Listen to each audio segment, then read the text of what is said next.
हिंदू धर्म ग्रंथों के अनुसार अक्षय तृतीया तिथि इतनी महत्वपूर्ण होती है, इतनी पूर्ण फल देने वाली होती है कि जिन कार्यों को करने के कोई योग नहीं होते, उन कार्यों को भी बिना सोचे समझे इस तिथि पर कर लिया जाता है और उनसे हमें शुभ फल की प्राप्ति भी होती है।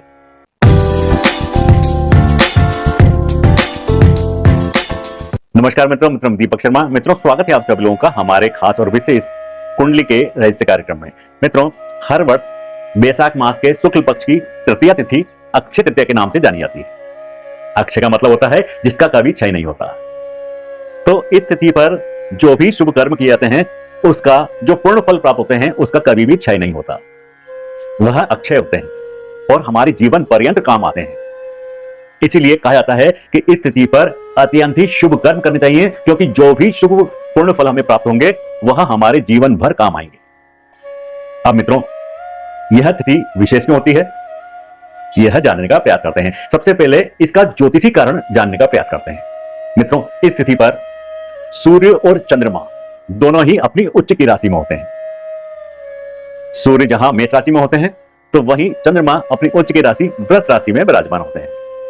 इसी कारण से दोनों के हमें अत्यंत ही शुभ फल प्राप्त होते हैं।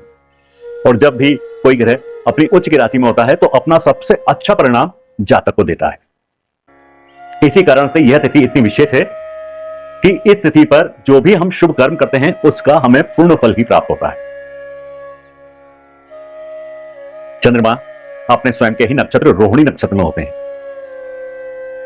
इस तिथि का जो समय है, यह तिथि 41 घटी और 21 पल की होती है। यह तो हुआ इसका ज्योतिषी कारण। अब हम दूसरे कारणों पर विचार करते हैं।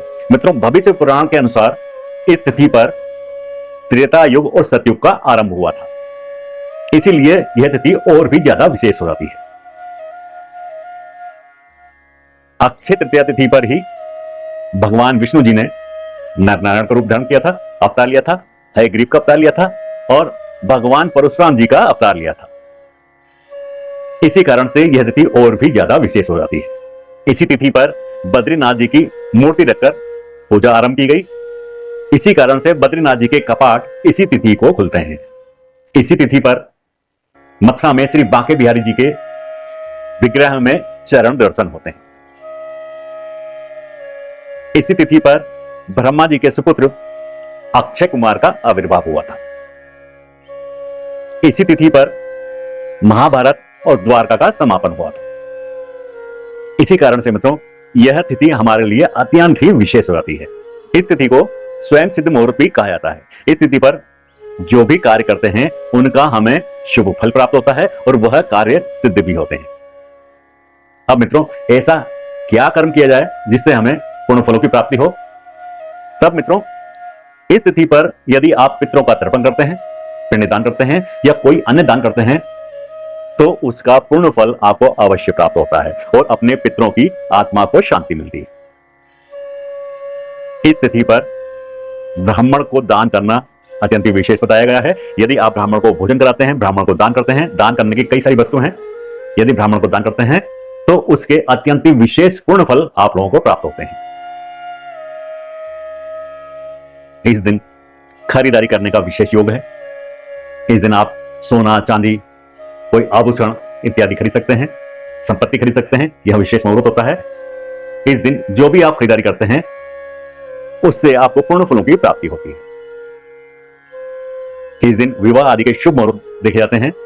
जिन लोगों के विवाह के योग नहीं है, उन लोगों के विवाह इस तिथि को कर दिए जाते हैं। मित्रों, इस तिथि को प्रातःकाल जल्दी उठकर गंगा स्नान करना चाहिए और गंगा स्नान करने के बाद भगवान विष्णु जी की और माता लक्ष्मी जी की विधि विधान से हमें पूजा करनी चाहिए। मित्रों, पुराण के अनुसार इस दिन दान करने का विशेष महत्व है। आप दान किसी ब्राह्मण को कर सकते हैं या फिर दान आप किसी गरीब व्यक्ति को कर सकते हैं, निस्सहाय व्यक्ति को कर सकते हैं। दान में आपको जौ का उपयोग करना है, गेहूं के सत्तू का उपयोग करना है, गन्ने का उपयोग करना है या गन्ने का रस का उपयोग करना है, चने की दाल का उपयोग करना है। इन वस्तुओं का दान आप किसी भी गरीब व्यक्ति को कर सकते हैं। इस दिन किए जाने वाले दान का हमें पूर्ण फल प्राप्त होता है। तो मित्रों, यह था हमारा आज का विशेष कार्यक्रम। अगले कार्यक्रम में फिर एक विषय पर विस्तार से चर्चा करेंगे। तब तक के लिए मित्रों आगे दीजिए नमस्कार। जय श्री राम।